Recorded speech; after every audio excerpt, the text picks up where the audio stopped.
My name is Greg McKay. I'm Chair of the Australian SRV Association, or ASRVA. ASRVA held the 2023 Australian SRV Mini Gathering online on Friday the 25th of August. ASRVA, as the convener of the Australian SRV community, currently has a focus on the application of SRV, using SRV in real life, to see people getting the good things of life. Thus, the title of this mini-gathering presentation, Overcoming Perceived Barriers, What SRV Offers When Working with Parents.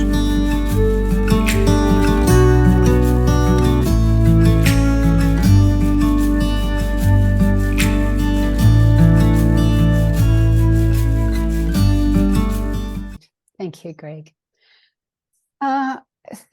I add my welcome to you all, to Greg's welcome. It's great that you've been able to organise your home lives and your work lives to join with us today on exploring what it is that SRV might offer when we're working alongside family members. You might just as a reminder about the intent of SRV, which is largely two-pronged to influence how people with a devalued status are perceived, and equally importantly, to enable people with a devalued status to get access to the good things in life, the sorts of things that other people can take for granted if they have a valued status generally.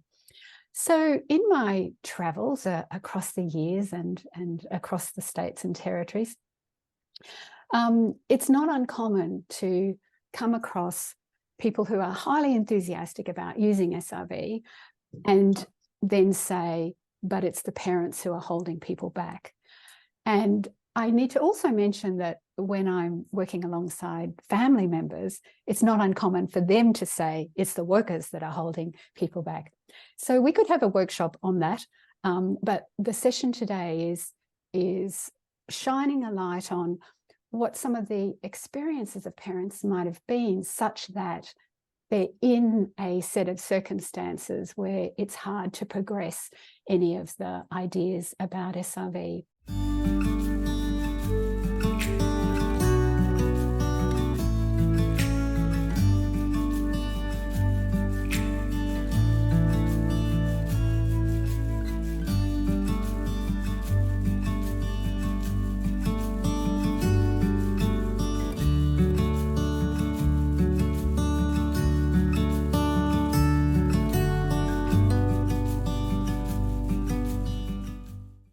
So how about we touch base with some group agreements. Some people like to call these the group rules.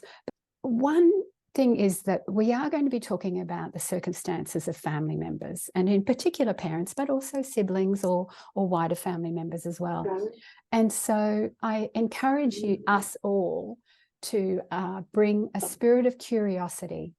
So there is no blaming of parents or other family members in this event. It's a spirit of curiosity so that we can appreciate what it is that they might have experienced or are experiencing now.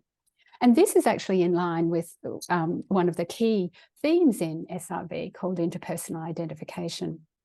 Another group agreement that I'd encourage is a spirit of reflection. So this is an application session. And so we're wanting people to think about, what could I do differently in my use of SRV?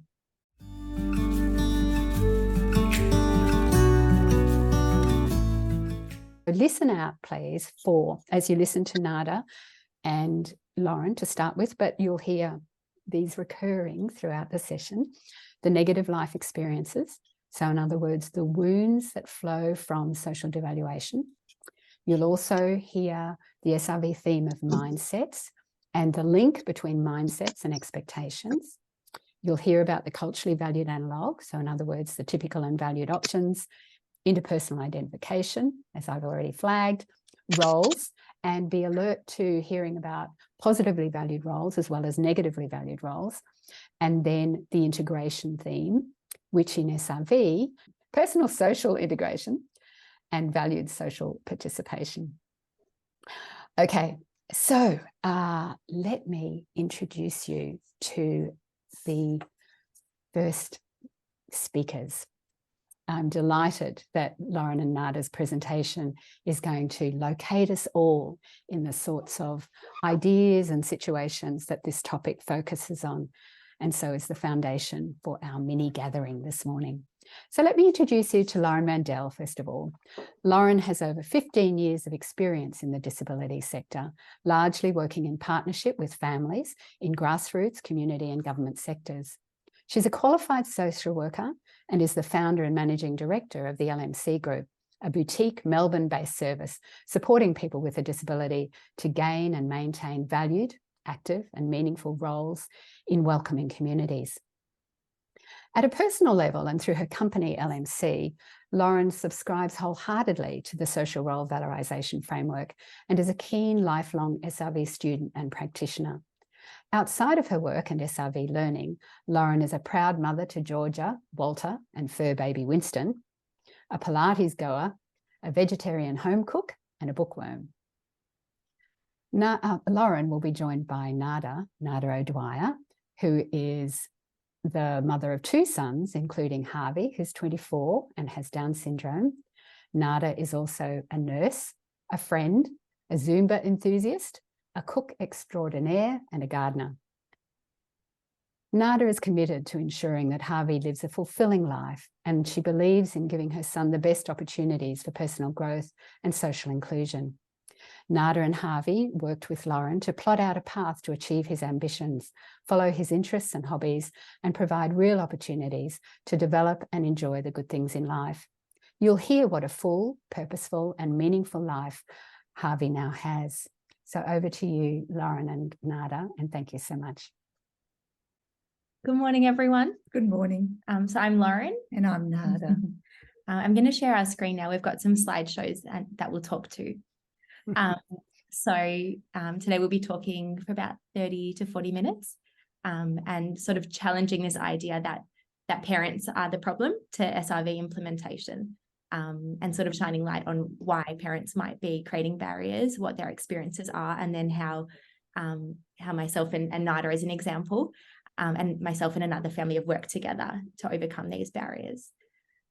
So we'll share 2 stories of 2 people in very different situations. Both families that I had the privilege of journeying with held a vision for their son or daughter to have a good life.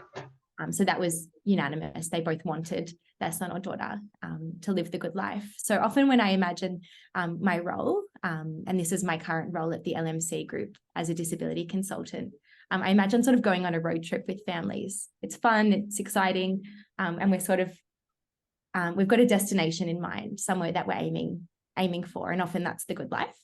But along the road, there are obstacles, and I guess today we're understanding the obstacles that families are facing that are hindering us from getting to the destination. So confusing road signs, detours, traffic lights, bumps, and like in this image at the bottom, curvy roads. That's what families are facing.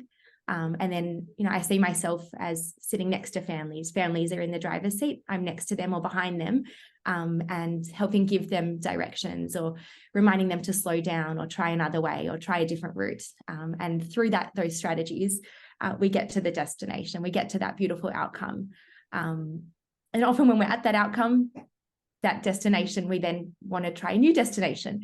And then a whole lot of other different barriers and things come up along that journey.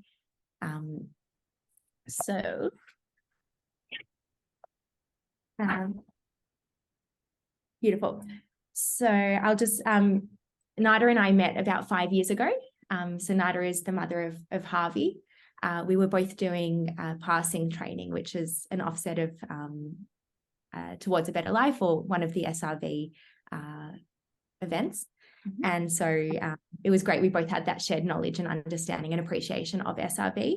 And I was venturing out. It was the start of my journey establishing the LMC Group. And Harvey had just finished school and was looking for to change up what he was doing. And so at that point we connected after the passing training. And now Nada is going to tell you a bit about Harvey's life at that point in time. Yeah. So my vision for Harvey is his vision, and that's to have a really meaningful life full of purpose. They included all those things that his brother was getting and really striving for, like finding a job, where Harvey was really appreciated and valued, and exploring and pursuing his interests, being out in the community and interacting with other people, keeping fit, making friends, achieving successes in life, having independence, and just being really, really happy. But at that stage, he was still in a program 5 days a week. So yeah, so at the point of connecting, this was Harvey's schedule. This was one of the first things we did together. We mapped out what his week looks like. And basically, he was in a day program 5 days a week and attending a lot of segregated settings. His lifestyle was very much in the client role of special services.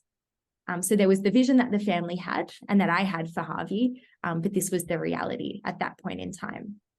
We also did a bit of mapping of his network of the people in his life. And so in the middle of the circle, you've got Harvey and his family. And then the people that he see often were largely people with a disability, his peers at a lot of these programs. And he had quite a large network of paid support workers, very few friends, very few people who were in his life because they wanted to or chose to be, or, he didn't have a typical network of relationships around him, despite wanting that as the vision. So often when, I have the privilege of entering into a relationship with families, there is a stop sign. There is something that is stopping families from pursuing the good life. And I guess now Nada is going to share at that point in time what her red light was. yeah, so there were several prominent barriers that I'll probably talk about.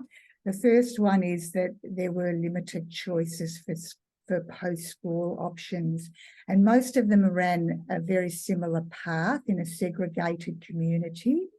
The days were filled with activities rather than purpose-driven programs, and the program and activities weren't really tailored to Harvey's needs. After Harvey spent a year in a day program, I got really frustrated and disillusioned because the programs didn't really deliver what they promised, and they really fell short of my expectations. I went through a range of emotions and frustrations because there was no clear path to continue Harvey's journey, and I didn't know where to start, and there was no one I felt I could ask. Basically, I just didn't find the support structure that could give Harvey what he really needed, which was to try and get a job, pursue his interests, and work at improving his independence. Once I met Lauren and established a really good relationship with her, we've been moving forward towards Harvey's vision and haven't really looked back. There's also the education system is by definition mainly geared for literate people who are capable of reading and writing. If you have difficulty in these areas, resources are really very limited. Harvey is a visual learner. So, for example, when he got his job as a leisure services trainee, he was required to complete a first aid course. The course curriculum was all in written format. So I had to convert the course into a visual book that conveyed the course material in visual pictures and less writing. He was then able to understand the content and develop his confidence to complete the training because he grasped all the concepts from the book. And lastly, people's perception of disability, and specifically Down syndrome, is itself a barrier when people have minimal exposure to the disability and seem to have or carry low expectations of their capabilities. A common example is that they always talk around him and not to him. They look at me for answers rather than look at Harvey for answers and give him the opportunity and time to express himself. So there's some of the barriers. And we've got some more listed on the slides too, but these aren't uncommon. You know, there's a lot of typical themes that don't just sit with Yo Dwyer's or NADA. You know, these are things that commonalities that we see with a lot of families we support with, that we journey with. So, and I have had episodes of burnout, but like, it's very, you just feel like sometimes you're just too vulnerable to discuss them, that's all. And so when entering into the relationship with Yo Dwyer's or with other families, you know, I need to understand some of the baggage that families are coming with. And I say baggage at no fault of their own. You know, this is a collection of past traumas or wounding experiences and you know, broken relationships with other service providers. And that's where we're coming into the relationship. And that's where, you know, when I entered with Harvey, there was all of that. So we had the vision, we had the reality of where he was at, we had where the family was at in their mind and their heart, and then how did we work through that? And so I had to understand that it was going to be a journey. You know, it wasn't going to be an overnight fix. Although retrospectively, Harvey's journey was pretty quick. It's been a pretty successful, quick road trip. But in the scheme of things, I had to really empathize and kind of really put myself in the family's shoes and understand where they were coming from, and not being judgmental and accusing them, but really understanding and appreciating how hard their journey thus far would have been. And then trying to actually understand what their barriers were, and then being solution focused. So taking each issue or barrier and then working through it together. So some of the things that I did was try to take some of the pressure off the family, take some of the bricks off them. Harvey and I and Nada would meet every week. So it was quite intensive support. You know, we spent a lot of time around the kitchen table, cups of tea, talking, understanding where Harvey was at and where he wanted to be and how we were going to get there.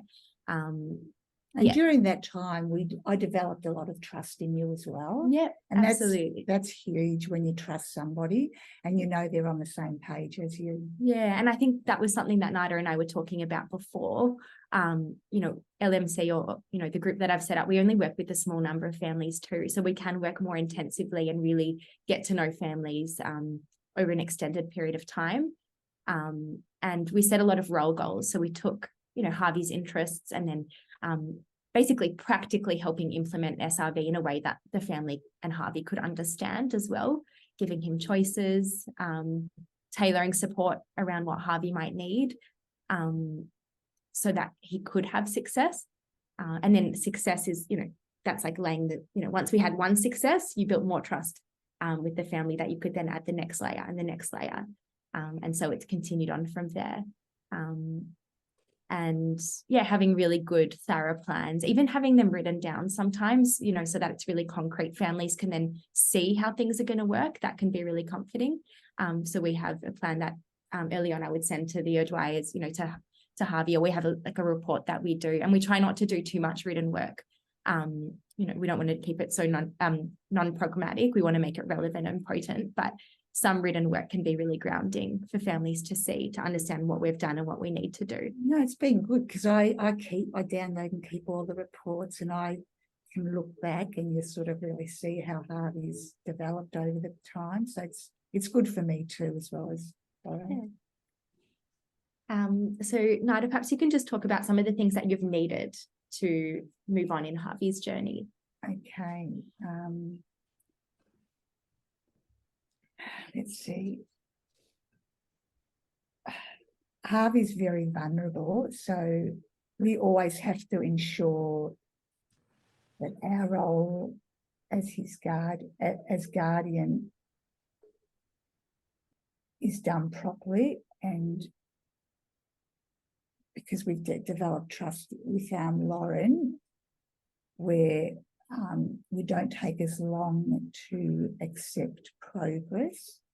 Lauren encourages us to do things that we probably wouldn't have done in the past. So recently she encouraged Harvey to apply for like the Glen Ira Excellence Business Award, promoting his business. And that's something that I would have never done and John would have never done. And and once again, it goes back to trust. Yeah. I said, okay, let's give it a go. And you know, it was a great night. Harvey won an award. He held his head up high and he was really, really proud. So it's going back to that trust thing again that really leads to our success. We engage LMC, who are so wonderful. But suggestions and opportunities and new adventures must have Harvey's safety at the core of what we do. We're like his sort of buffer, and we try to minimise any potential harm that could curtail his opportunities for development. And we always have Harvey's welfare at the forefront. And I know that LMC does as well. So I hope that answers the question. Yeah. Perfectly. So as an example, we'll just kind of zoom in on one area of Harvey's life that there was a little curveball or a blockage in the road. This was actually quite recent. So it's interesting to think, you know, that the barriers were when we first started the journey with Harvey, but they're still creeping up on us once in a while. But this is such a lovely example of it in practice. So this was probably the start of the year. We're thinking about Harvey as now a 20-something-year-old gentleman, you know, wanting quite a nice lifestyle. His weekdays are quite busy now, but he had a bit of time in the weeknight. And likewise, you know, Nida and John, Harvey's parents, wanting a bit of a date night. So we took Harvey's interests. He loves football, huge Richmond fan, and did some research to see what might be out there for Harvey to do. And we found that there's a Richmond Football Club cheer squad member. So you can become a part of the cheer squad, and they have on, I think it's Wednesday night, a banner making night. And Harvey's really good at sort of making things and really good with his hands and doing different creative things. So we thought, what a great opportunity for Harvey. So I presented this idea to Harvey and his family, and Boom. We got a no. No, look, once again, our concern was protecting Harvey from the unknown group of people. We knew of stories like Joffa, which highlighted potential risks. So understandably, we were a little cautious, but Lauren would say we were very cautious until we were really comfortable that Harvey was safe with the people from the banner group, because he was being well supported by LMC. Harvey's vulnerable, and we always want to avoid any dangers. Surprisingly, though, they are a really inclusive bunch of wonderful people. So we haven't so quickly come across a community of people that have been so inclusive. So yeah, it's been awesome. So when I got that no, I'm a bit unrelentless, like if I can see potential. And it just felt like such a great opportunity for Harvey. So I spent quite a bit of time acknowledging the family's fears. We had a whole email chain back and forth. And I tried to understand what their concerns were, because very valid, very real. At that time, there was a lot of media coverage about Joffa, who was part of the Collingwood Football Club, and allegations around sexual abuse and things like that. So it was a really not a good time to be thinking about joining a cheer squad. So very valid, and Harvey has heightened vulnerability. So what we did is I proposed some safeguards. I said, how about I go down there myself, meet the people, check it out. I did some research online and got some of the stories of some of the members of the club. I was trying to imagine who would join a cheer squad, and it turns out it was a lot of diehard fans whose grandparents used to take them to the game, and they all had sort of nice stories. We ensured that Harvey would have someone go with him, as a fellow cheer squad member, and because it's at nighttime on the other side of town, it's in Richmond. And catching public transport was also a bit of a concern. So I sort of wrote down this plan and gave it to the family so that they could have time to process it all. And then we spent a bit of time talking about it. And I also tried sort of pitch this idea of how about we try it for a couple of weeks and see, and if it doesn't work, we'll come back to the drawing board and we'll look for something else. And you present us with challenges, and sometimes, and a lot of the times, they work out because you support us properly. In collaboration. So Harvey now goes to a lot of games with his family, with supporters, and it's been a huge success. Yeah. And he also He attends most games except the interstate games. He's well known by a lot of the supporters. And when he arrives, a lot of them high-five him, and he gets to see himself on TV sometimes because he's in the cheer squad yelling his lungs out. Yeah, and so there he is on the field with one of the players. And he's even been high-fived by Dustin Martin when he's ran on the field. That made his day. So I think it's such a beautiful example of, you know, a shift in mindset from, you know, Harvey being seen, you know, as potentially a child, you know, to being seen as an adult man. And yes, he does have the right to go out and, you know, take a bit of risk being in an environment that may not be, you know, with neighbours, people we don't necessarily know who may not be the safest people. But what we actually learned is that they are incredibly welcoming, probably one of the most welcoming communities that Harvey's a part of. You know, a shift in mindset around being more trusting of people, being more open-minded. And through that, we're also now, the family seems to be a bit more open to trying new things. And again, everything we do is trial and error. And if it doesn't work, that's okay. Yeah. But Harvey is going to be taking on a new role as a woodworker. Yeah, that's right. So Nada, perhaps you can just share through all of this journey where Harvey's at now. So like Harvey has many roles, as you can see. We established a micro business for him, and he's a presser and he owns the business himself. And he locally picks up and delivers business shirts, and he's able to efficiently iron business shirts. He does it better than me, so I'm happy about that. He also works at a indoor leisure centre 1 day a week, and he loves that. He usually catches the taxi there. It's just a bit far for public transport. He also does work experience at another aquatic centre teaching young kids how to swim, and he rides his bike there and back, and he usually goes by the shops and he always buys me some cakes from the bakery, which is so nice. You can see him doing his CPR, which he does annually now. He can do CPR better than he does it. Yeah, he's amazing.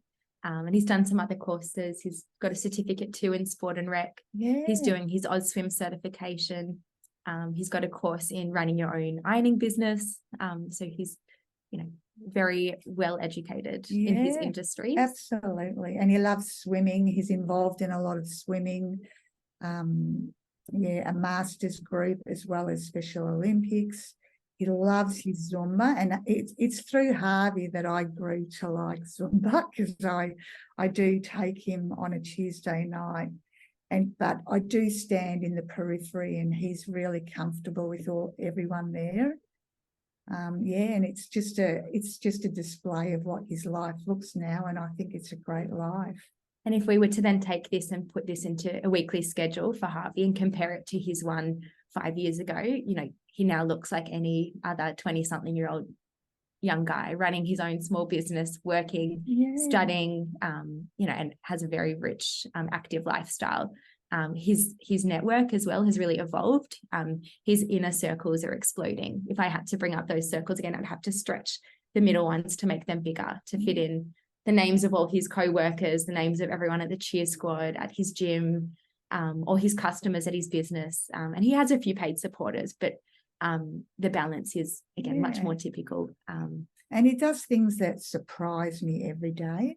Like my oldest son's trying to find a place to buy, and I've been looking around at properties, sending him videos of places.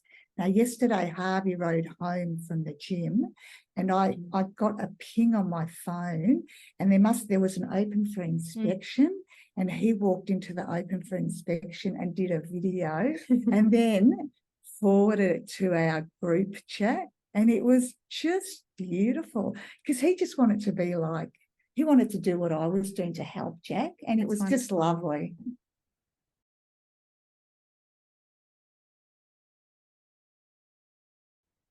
So I'll quickly share one other story.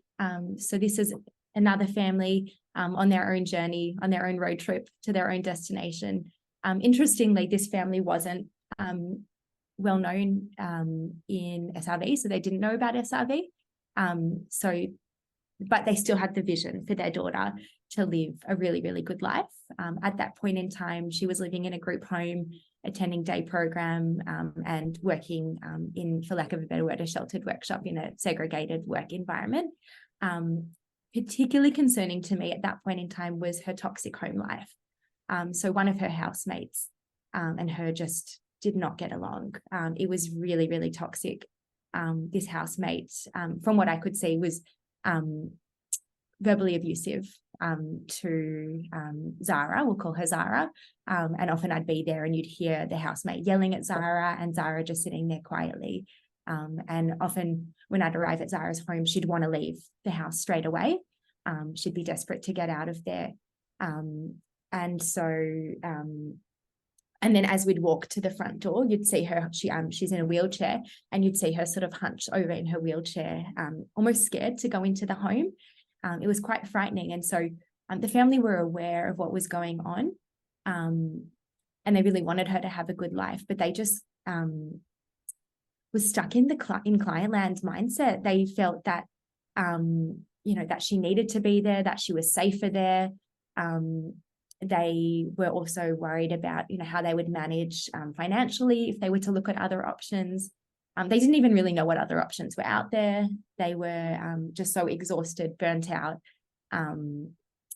They were time poor, trying to put out the spot fires. So it was a really, really tricky situation because they really did want her to have a good life. And I have so much respect for this family. They, such an incredible supportive parents, and the way that they would work together, a bit like John and Nada, just beautiful teamwork, but they were putting all their good energy into trying to fight the system. And, they're having meetings with managers and other parents in the home and bringing in, counsellors to try to fix this toxic relationship. And so we really had to work through that to try to get them to achieve this vision for their daughter. So how did we work through that? It was a very long journey. Unlike Harvey's, that was quite quick, and we were able to pick up successes quite easily. And maybe that was because of the family's SRV training. This was about 2 years of trying to navigate this poor woman in this toxic home environment. So I spent a lot of time with the parents, getting them to understand how bad the home was. I tried to implement some of these quick fixes, bringing in a counsellor to try to manage the relationship. I spent a lot of time with the individual, understanding just how bad it was for her. So actually going into the home. And then very slowly started to give the family access to stories so that they could start to imagine what their daughter's home life could look like, and giving her access to stories so she could imagine what a better home life would look like. I remember they came to some trainings that Belonging Matters was running around home. We got a little, like an informal, almost like a version of a circle support together, some friends and family. And probably one of the most profound moments I had with this family was when I brought a big butcher paper over, and I said to them, all right, what are your concerns? Like, why can't, Zara live in her own home? And we literally, wrote every single one of their concerns, their emotional, practical, financial barriers, listed them down in black and white on paper. And then we got another paper for each one of those concerns, and we problem solved it and worked through it. So now they had more of a vision. They had some practical steps on how they got there, how they could get to achieve that vision. And we had combated some of their fears. And the outcome was that she did move into her own home. So she now lives in a beautiful unit. She is so happy. She actually doesn't, now there's the opposite problem. She doesn't want to leave her home. She's so comfortable and feels so safe there. You go inside and the home looks and feels like her place. It doesn't have that, sterile smell that you'd get in a service land. And yeah, she's just a much happier person. Her lifestyle has evolved now. She's no longer in day program, and she's working, runs her own little business, and her networks are greater. So it's been transformative. It wasn't easy. It took a lot of time and effort and intentional effort, but incredibly well worth it for myself and for her family and for her. Well done. That's fantastic. Right. It was, it's beautiful to look back on that. So we might now open up questions. And I'll actually, before we do that, I'll just bring up, there's my details. So if we don't have time for questions today, feel free to reach out to myself, and I will stop sharing and we'll open it up back to Jane and to everyone. Nada and Lauren, thank you so much for sharing. For you, Harvey, Nada's, sorry, for you, Nada, sharing Harvey's story, and for you, Lauren, sharing your work with a couple of family situations, but and in amongst that story, there were some of your learnings from working with a range of families over a range of time as well. So thank you both so much. We're going to broaden the panel of speakers now to include Catherine Laity and Anne Keep. In this first panel, the focus is not on the strategies, and we heard many from Lauren and Nada's presentation, but rather the focus on trying to understand the experiences of family members. So we're looking for the range of circumstances and contexts that might lead family members to be in a certain position. And so Catherine Laity is a senior consultant at CRU in Queensland.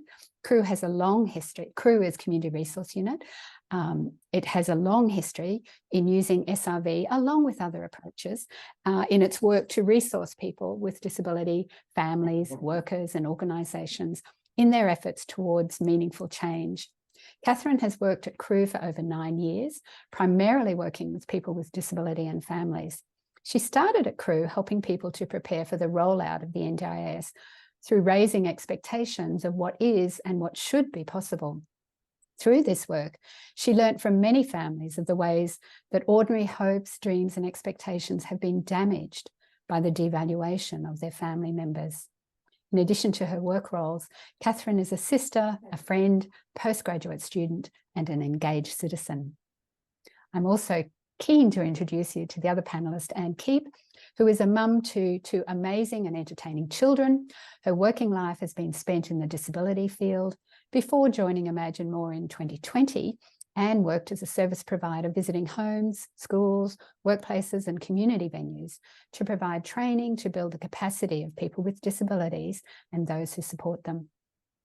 Anne's experiences have made her a strong advocate for inclusion in education, work and community.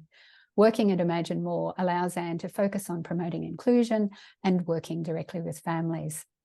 In addition to her home and work roles, Anne is a pet dog owner, a runner, and Anne says, or trying to be, and a new one for Anne and many of us is Matilda's fan. The question to the panel is, what are the factors or conditions that might explain why family members seem to have low expectations or stuck, or whatever language we might use? So over to you first, Catherine. Thank you. Thanks so much, Jane. I should correct the record. Actually, I've been at CRU for over 8 years, not over 9. I'm losing track of my time. Hi, everybody. I really appreciate this opportunity to speak on this topic because I think it's so important and fascinating, and I really struggled to contain my thoughts to the short amount of time that I've been given. I guess the first thing that I would want to point out, though, is that families are extremely important in the lives of people with disability. They have a really key role in ensuring that bad things don't happen to people with disabilities, and most often the people who are left to pick up the pieces when things do go wrong. So I think that's really important for us to know and acknowledge when we're thinking about or working with other people and other families that aren't maybe our own. So I came up with, I think, some key points that I wanted to cover, since I can't talk in the amount of depth that I would like. The first is that there are really legitimate reasons for families to be concerned about their family member, or particularly parents, about their son or daughter with a disability. The key ones would be around the heightened vulnerability that people with disability experience. The concerns that the parents have are need to be there because people with disability are much more likely to experience rejection and devaluation, and all of the ways that people's individual vulnerability can impact on them. The other thing that families, and particularly parents, will have in mind often that can lead them very reasonably to be concerned is around what will happen when the parents are no longer able to provide the love and support to their family member. So just I think really important context that for families, for parents, it's incredibly right for them to be worried and to be thinking about the things that are underlying a lot of their fears and decisions that we might sometimes think are overly safe or cautious. The next point I would make is that, people with disability, marginalised people, devalued people are subject to many wounding experiences through their life, and that families are often the people who are most likely to witness that and to know and to hold that full story and that history. And families also have a real stake in the outcomes of that devaluation and those wounding experiences as well. I think I liked Nada and Lauren, I think in your presentation, you sort of on the slide talked about how families are emotionally invested in the outcome, but also say that families actually absorb some of those wounding experiences for families. Sometimes parents are more aware of the ways that their beloved child is being excluded or is being treated differently than the person with disability themselves might be. And often families have a long experience in actually being the person that is told that, your child is not welcome here, that we won't, do what it takes to make sure that your child can fully participate. So, and that happens certainly through school. Crew works a lot with families around advocacy for inclusive education, resourcing families to do that advocacy work. And so we know that families every day are experiencing firsthand the rejection and exclusion and different treatment of their children with disability. I also think it's, and I've seen a lot of this in my work with families, family members themselves are also very wounded by their experiences as family members of people who are so devalued. And I think it's really important to recognise and acknowledge that some of that wounding comes from people who have been in paid roles. So professionals and workers have often been really instrumental in pushing families to lower their expectations about what is reasonable or what is possible for their son or daughter, and that families are then sort of pushed or cast into roles as, troublesome parent or, the unrealistic parent, and parents we all will resist or try not to be pushed into those negative roles. I think I liked Nada's sort of point about how the programs didn't really deliver what they promised. I think that's another way that family members are hurt and wounded as well, is that, again, professionals, workers, service providers can promise all sorts of things and not deliver, and those broken promises. And, it sounded like the provider that Nada was talking about didn't really have much intention to ever fulfill that promise of a path to independence for Harvey. Another wounding experience I would just really like to highlight that I think can impact family members as well as people with this disability is the wounding experience of discontinuity of relationships. So that sort of links a little bit to the way that workers, can sort of come in with high expectations or low expectations, but turn over, and that those constantly sort of broken relationships obviously have an impact on people with disability and families, particularly people with disability when, those are the majority of relationships in their life, people in paid roles. But discontinuity of relationships is certainly something I have heard from a lot of families in my time in working in the lead up to the NDIS when funding was often a lot harder to come by. I've had lots of families talk about how, we don't, and people actually do still say this, like we don't have informal supports, we don't have contact and, meaningful relationships really with the parents, brothers and sisters and extended family. And often that can come back to the fact that the rejection of the family member with disability is so profound that it impacts and leads to the rejection of the parents of the family member with disability as well.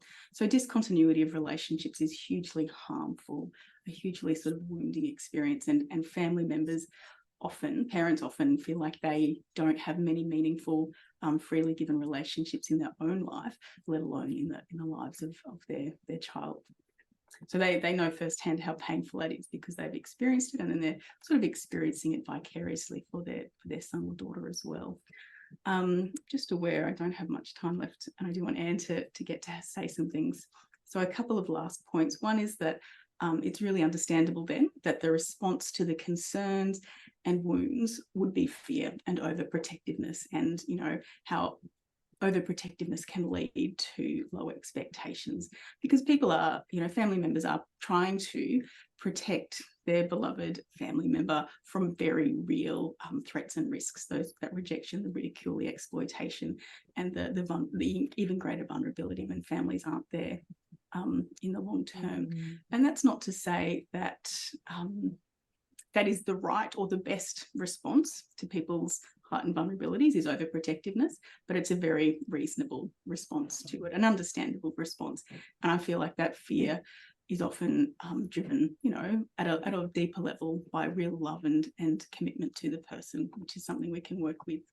Thank you, Catherine. The last point I'll make is that low expectations can be self-protective when you have been disappointed and hurt so many times, and when you don't see a real pathway towards something better. Hope can actually feel quite corrosive. So not to say that hope can't, for some, sometimes also be sustaining for people, but I can understand why people would hold on to low expectations if they don't really believe that there is a viable pathway towards something better.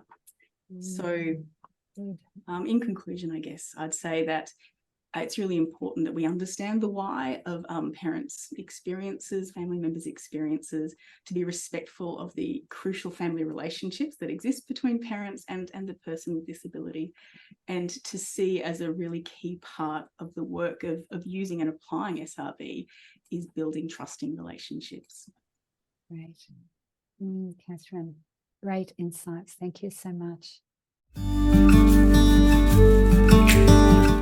I think a lot of what Catherine said is what I was planning to say as well, but just probably to reiterate a few things that, the idea is that we all bring our own ideas around disability and what's possible, and our expectations are shaped by all of those experiences. And for families, that's often from experiences before they had a loved one with disability. What did they see of disability as they grew up? Did they see examples of people living good lives? Where were their expectations put in those days?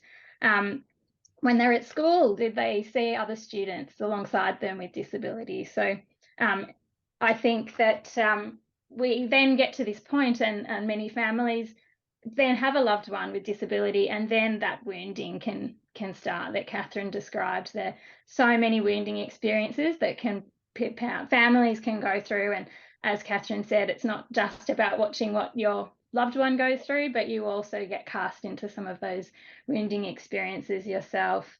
And definitely, the revolving door of professionals and support staff that families experience coming and going in their lives, lack of trust built, lack of consistency, all are wounding experiences. And I think from my experiences in talking to families, I think one of the biggest things that results in these low expectations is almost like the conditioning that they go through in the professionals that they speak to, and many people like to make claims about what this person's life could look like, and sometimes those pictures can be pretty bleak, and when families are surrounded by people offering these kinds of suggestions, obviously that's going to have an impact on what they believe is possible. And when you're caught up in that sorry, my voice is not holding out, but when you're caught up in that world of deficit language, expectations do drop, even if they were high to begin with. So I think that the idea is that the more people around a person that have high expectations, the closer that person is to to the good life that we've heard this morning that is truly possible. But, we all need to share in those beliefs and have those high expectations so that they can be achieved. Thank you. Thanks so much, Anne. And Nada and Lauren, any final comments or insights from you? All of those points feel very real and certainly things that I've had conversations with or seen in many of the families that we've journeyed with. And for families, sometimes I imagine, well, this isn't a good example, but that's sort of their cup, and that's where over time the negativity and the wounding and the rejection and the low expectation starts to fill them up, and the drink then falls over the edge, and therefore we need to help them bring it back down so that they can manage, but they're just completely overwhelmed and unsure, and that's where the idea of taking off the bricks or giving them a gentle push forward can be really helpful. I'm not sure, Nada. Thank you.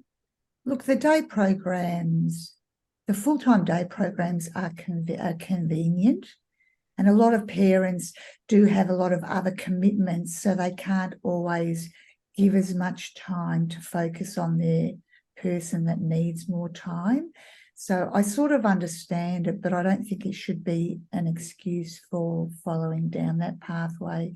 And if there were more resources out there that could support people and give them more options, it would potentially encourage more parents to go down that way.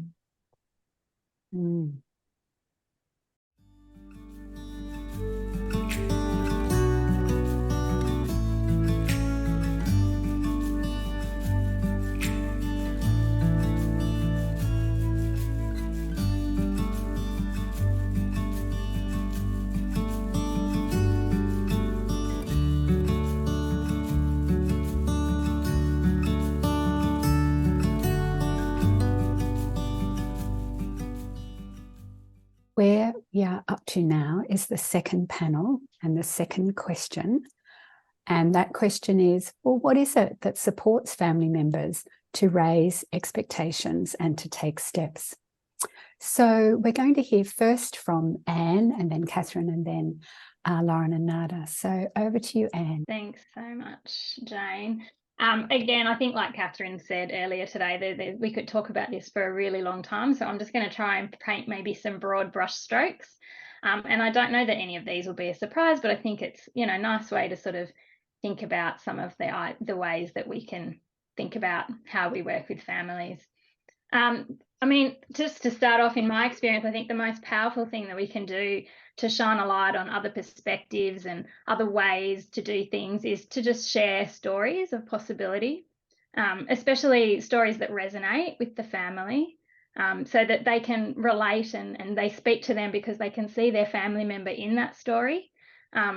Sometimes we hear that we'll show a story and someone will say, but that's all right for that person, but that won't work for us. So I think we need to be mindful in picking the story that we think, when we're working with an individual family, we need to think about where they're at and what story is going to be most powerful for them. And then sometimes it's about ensuring that the perceived impact of the disability is such that they can again see that this could be possible for their person too. There's lots I could say on this, but it's definitely that it's really important that we honour the family, and there's been lots of conversation about this already today. We have to meet them where they're at. We need to acknowledge their fears and concerns because these are very real and valid. And we've talked about why people might be sitting in that place of protection. So that's absolutely valid. And it's important that we honour that, because that's going to be a really important consideration in any of the planning that we move forward with. We've already talked about that, the fear of what might go wrong or what the person might be exposed to can really hold people back. So we need to address those things to help people make forward steps. And we heard about that in those presentations this morning. Sometimes it will be about starting with some small steps towards the larger goal, just to help bring people along so that they can see what's possible and they can experience some success. And of course, alongside the family, who, as the experts, we also need to honour the person, the voice of the person at the heart of all of this planning. So just a really quick example, I was talking to a family recently, and they were working towards the goal of the family member moving out of home, and not everybody in the family was on board. Mum was driving the idea. Dad just couldn't see how it was ever going to be possible. And the young man wasn't interested. No, no desires, wasn't keen at all. But one thing that the mum talked about that for the dad, it was the stories of possibility, which were really helpful in bringing him along. And likewise, it was for the son too. But what was more powerful for the son was having him in the conversations, hearing his thoughts, his fears, and having his fears addressed. And when his concerns started to become, more heard, he was then able to start imagining what home might look like for him and start to be more and more part of that conversation. So, the person at the heart of it has to be central, and we need to hear from them. And sometimes that can be easy, but sometimes it's about really deeply listening and noticing and paying attention to the person.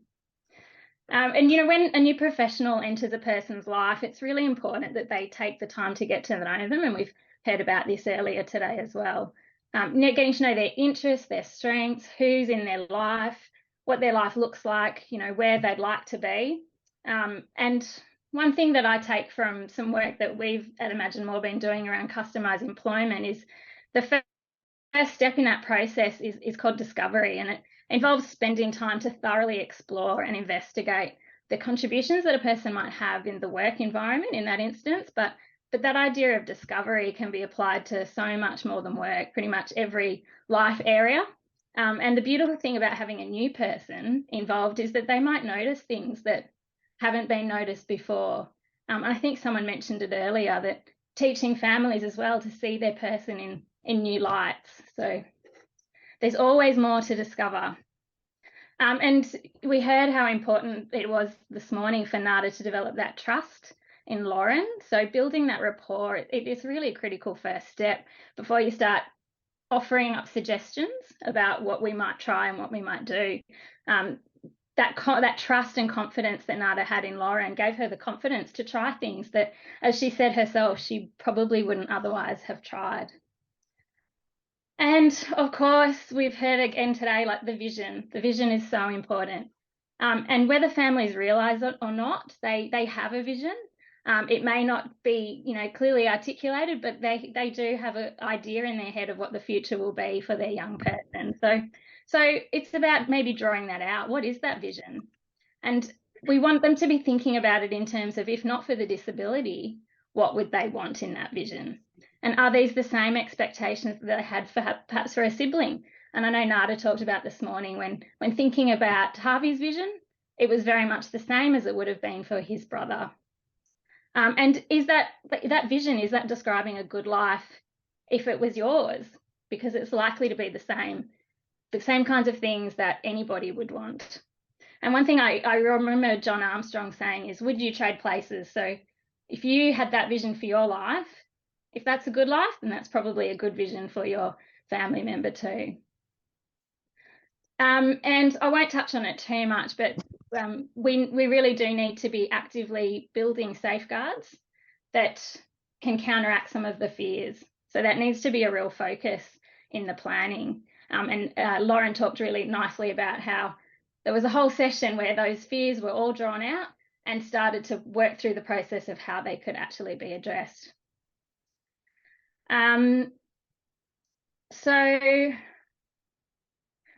Another way of helping families to try something different or new is also by connecting with others who are walking the same path and perhaps are even a little bit further along in their journey. One thing it can do is address that feeling of isolation that many families have, and I think Nada described earlier today, where they feel like they're on their own in these journeys.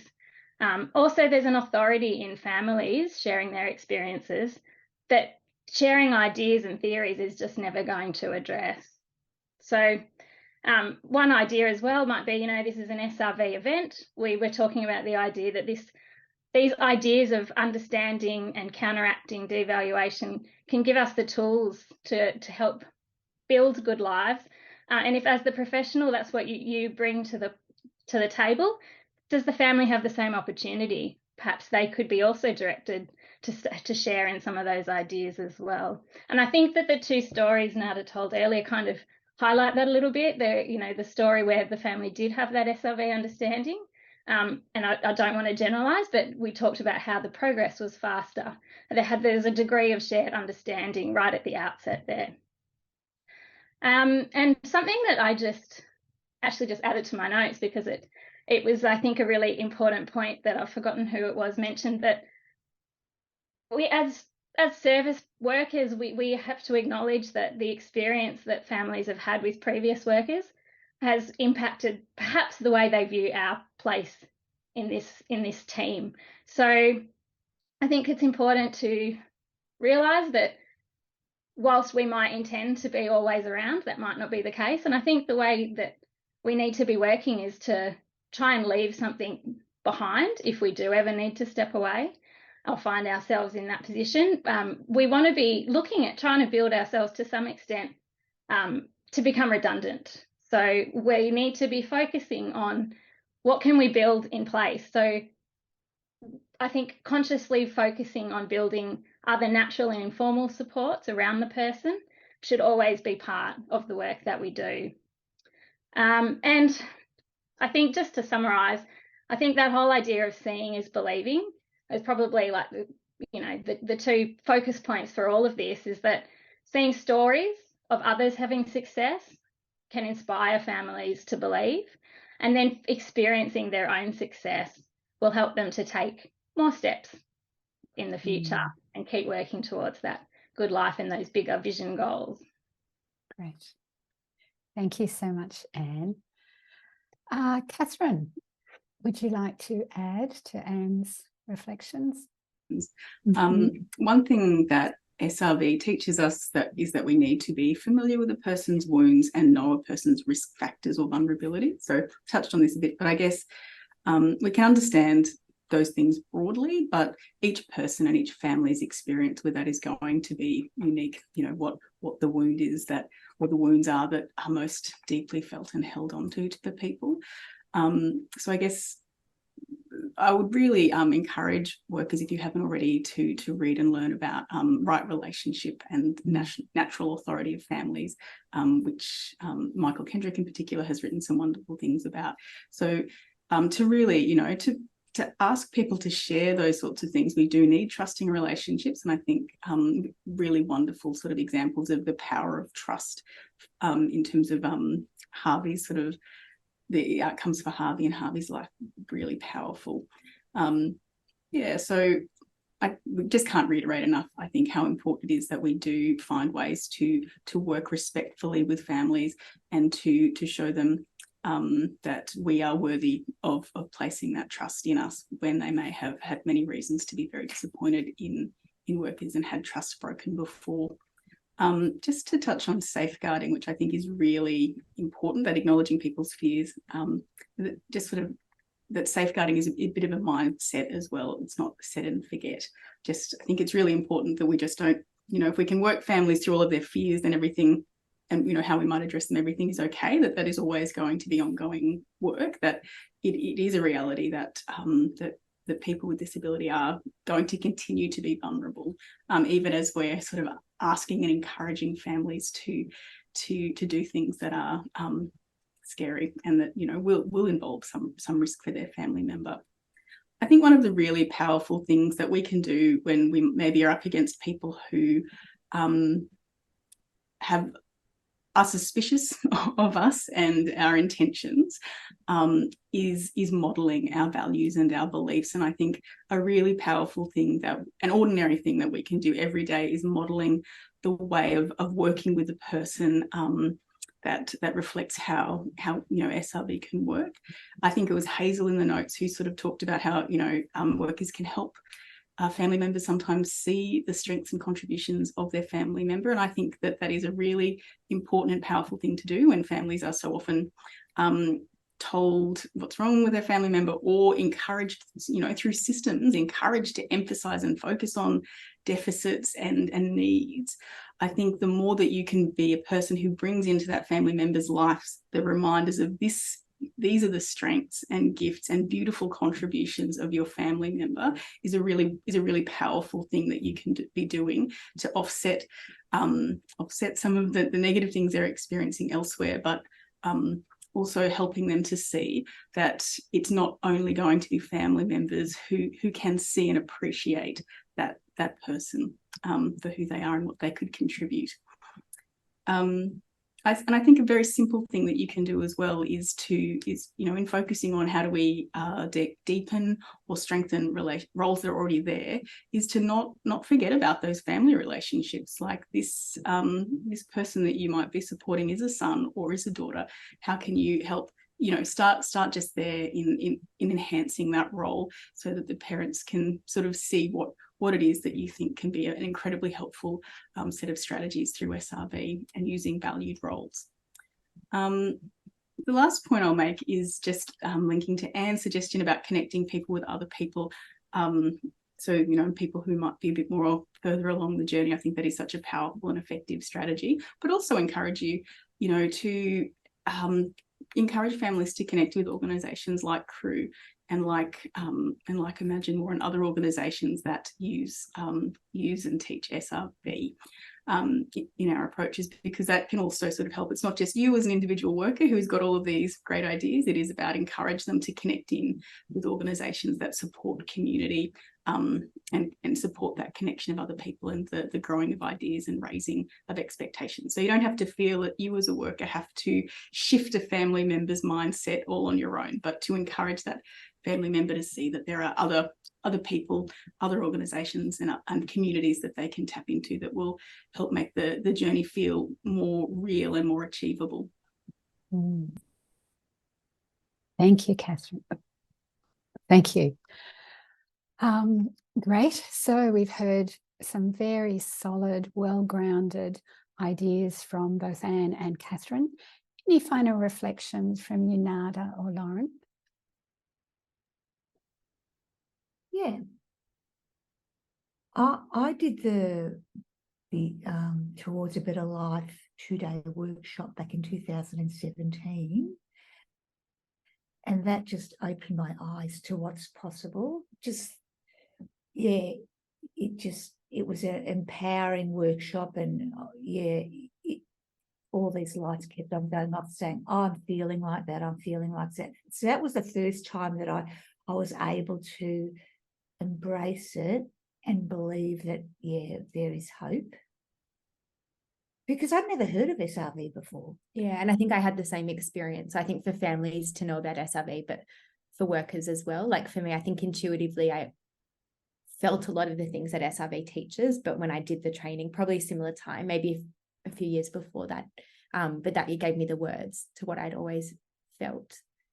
Something else that we often talk about is sort of walking the walk. So of like building rapport is really important with families, but you can be a really nice person. Like they say, I remember learning in social work to build rapport is about being kind, smiling, being reliable, all of those types of things. But at the end of the day, it's about action. And sometimes to build trust with families, they've had that many nice people, smiley people, friendly people come into their life, but it's actually the doing that builds the most trust, and being really transparent about that. And often, we'll over communicate, talk to families a lot to, so that they're involved in the whole piece. And then that can sometimes, really, really build in the trusted relationship. And then often starting with like a small role, like almost the lowest hanging fruit. Sometimes, like supporting someone to move into their own home is just the biggest decision for families. So often I wouldn't start there, we'd start with something that's small and achievable and a small role. And then once we've gotten that action, then we might build the next bigger role and deepen or expand on that one.